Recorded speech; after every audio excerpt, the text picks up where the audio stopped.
سورہ لقمان ایک مکی صورت ہے جس میں حکمت، اخلاق اور تربیت اولاد کے اصول بہت خوبصورت انداز میں بیان کیے گئے ہیں۔ محمد اسد کے مطابق اس صورت کا مرکزی پیغام یہ ہے کہ انسان اللہ کی پہچان، شکر گزاری اور اچھے اخلاق کے ذریعے کامیابی حاصل کرے۔ پہلا پوائنٹ، حکمت کی تعریف۔ صورت کا آغاز حکیم کتاب کے ذکر سے ہوتا ہے۔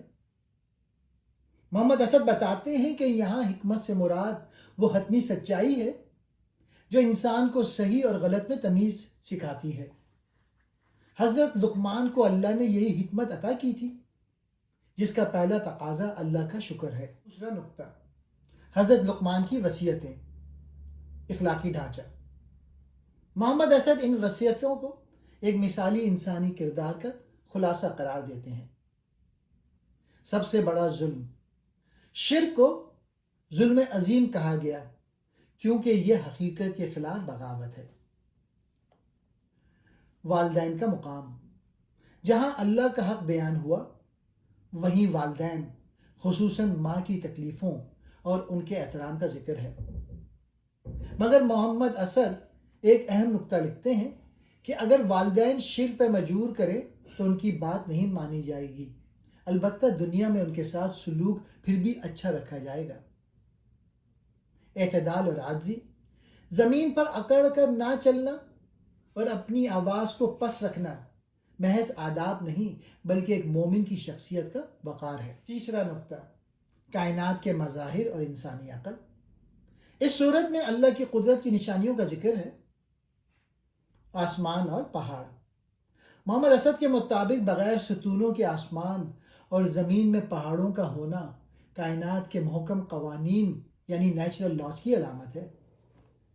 سمندر اور قلم، ایک بہت ہی خوبصورت استعارہ بیان ہوا کہ اگر زمین کے تمام درخت قلم بن جائیں اور ساتھ سمندر سیاہی تب بھی اللہ کے کلمات ختم نہ ہوں گے۔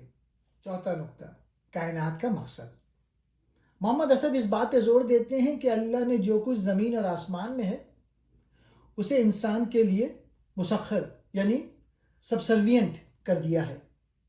اس کا مطلب یہ نہیں کہ انسان کائنات کا مالک ہے بلکہ یہ کہ کائنات کا نظام انسانی زندگی کی نشو و نما کے لیے سازگار بنایا گیا ہے۔ پانچواں نقطہ، 5 غیب کی باتیں۔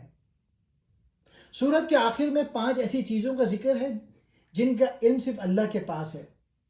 قیامت کا وقت، بارش، رحم مادر میں کیا ہے، کل کیا ہوگا اور موت کہاں آئے گی۔ محمد اسد کی تشریح، ان غیبی حقائق کا ذکر انسان کو یہ یاد دلانے کے لیے ہے کہ اس کا علم کتنا ہی زیادہ کیوں نہ ہو جائے وہ ہمیشہ اپنے خالق کا محتاج رہے گا اور مستقبل کی کلی حقیقتیں صرف اللہ کے پاس ہیں۔ خلاصہ اور سبق، محمد اسد کی تفسیر کے مطابق یہ سورہ ہمیں سکھاتی ہے کہ حکمت صرف معلومات کا نام نہیں بلکہ اللہ کی معرفت اور شکر گزاری کا نام ہے۔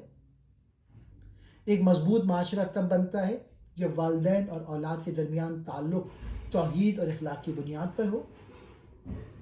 انسان کو اپنی سائنسی ترقی پر تکبر نہیں کرنا چاہیے کیونکہ کائنات کے اصل کنٹرولر کی قدرت لامحدود ہے۔